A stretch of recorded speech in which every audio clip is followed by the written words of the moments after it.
What's up, everybody? We back again. We talking about the Dillian Whyte saga. Dillian Whyte, matchroom boxing. Um, I never, I never said that Dillian Whyte is a bum. I always said that Dillian Whyte's a great fighter, good fighter. But do I think that Dillian Whyte can be a champion, heavyweight champion of one of these four sanctioned bodies? Nah, I don't think so. But who knows? Tomorrow might change my opinion on that. But today, um, I feel that, the way that Dillian Whyte has been taken advantage of, and I'm not talking about the WBC, matchroom boxing. I think that a lot of people need to shed light on that. Let's be real about it. He could have fought Ortiz. Most of all, if he didn't want to fight Ortiz because of another man's word behind it, he could have fought Dominic Brazil. Now, why he didn't fight Dominic Brazil, I can guarantee you Edward Hearn has something to do with that. That's just my opinion, but I have a really strong opinion that it was matchroom boxing, Edward Hearn, that had a part in him not becoming the mandatory sooner.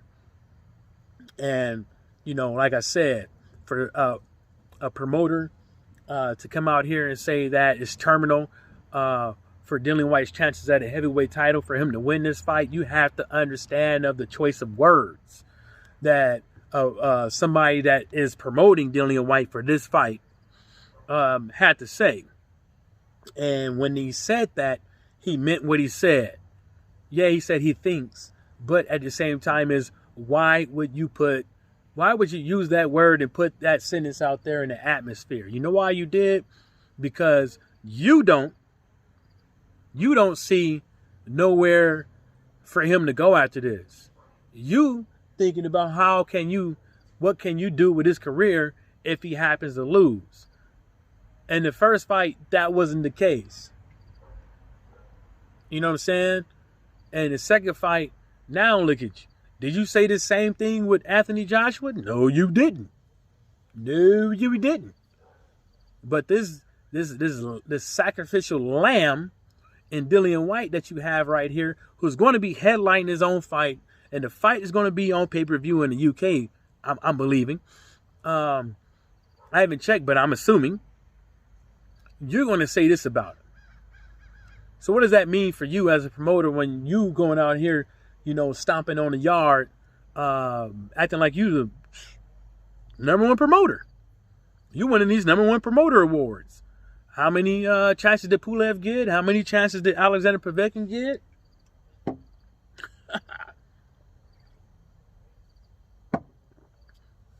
How many chances they get? Now we know we got the saga with Tyson Fury and Deontay Wilder, or Deontay Wilder and Tyson Fury. But then we also have a whole slew of fights that Anthony Joshua has to get by. So even if you was thinking that you don't know how you can finagle it, you have time to figure it out. Your job is to promote. Your job is to get your fighter the biggest fights. So there is a way for you to get that. But you already been giving fight fans not so good fights over the last couple years or decade. So championship fights. So you could keep on doing that same shit too. Bit my goddamn tongue. That shit hurt. So you keep on doing that shit too. It ain't nothing new. It ain't nothing new. It ain't nothing too far fetched. It ain't nothing that we ain't never seen for a fighter to get 3, 4, 5, 6 title shots. Ain't nothing far fetched. Ain't nothing we ain't never seen. Especially, in boxing these days, we constantly getting bum of the motherfucking months. So, I think that, these guys out here, these people out here that have been insinuating that, Dillian Whyte has been hanging this long, or, Deontay Wilder should have fought him, and all this stuff. I think now is the time for you guys. Well, it Ben should have been the time for you guys. Look for my goddamn Copenhagen. God damn it. I goddamn chewing tobacco.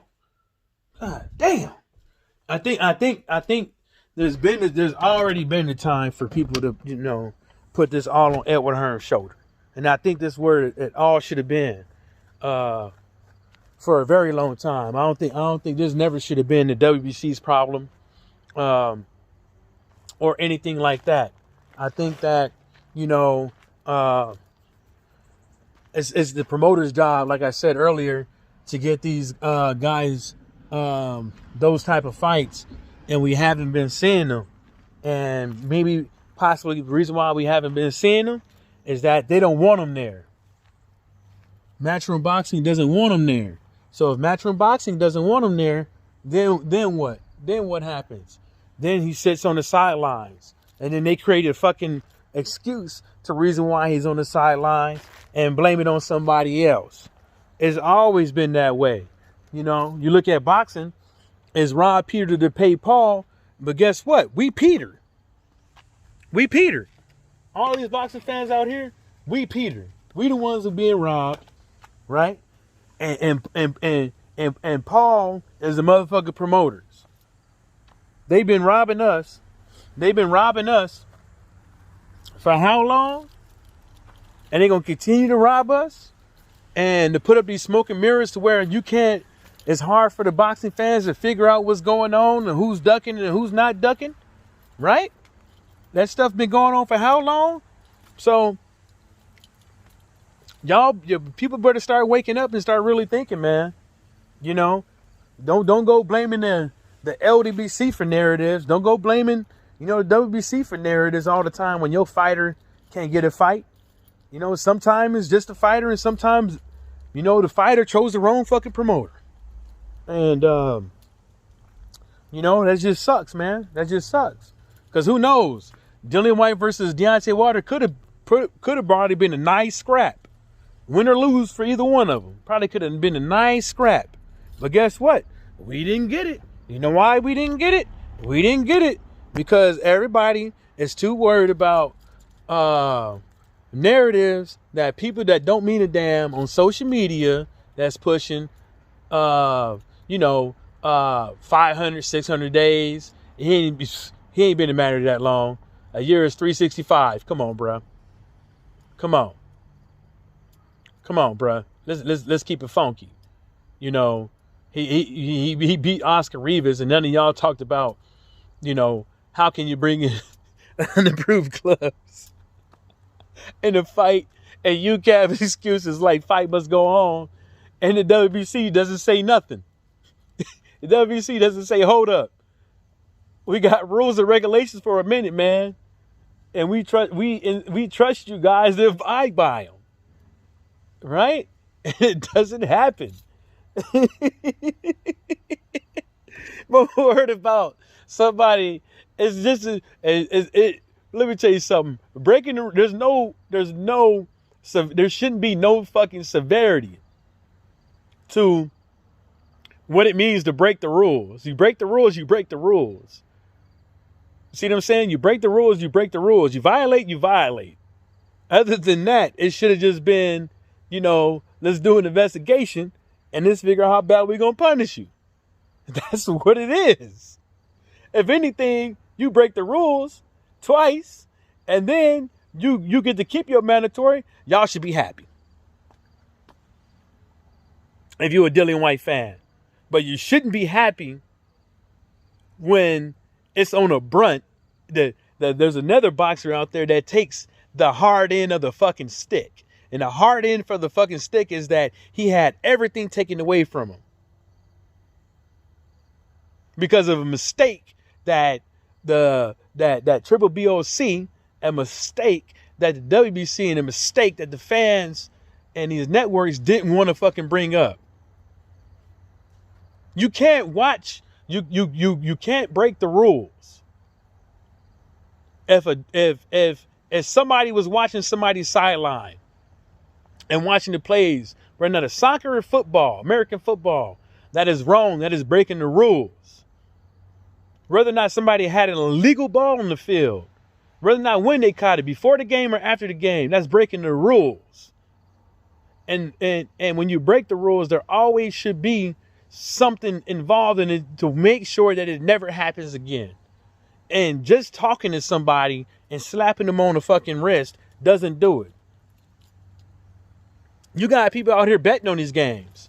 You got people on the undercards. You got people on the main card. You got people spending all types of motherfucking money to get these fights. You got people, all these promoters spending all type of money. These fans spending all type of money. You can't do that. You can't do that. You know, and that's the reason why boxing is the way it is.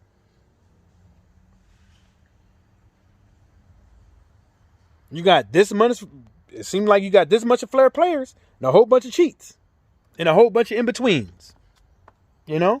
So, you know, I am not one of them dudes that's gonna say, oh, cheating is a part of boxing. No, I'm not.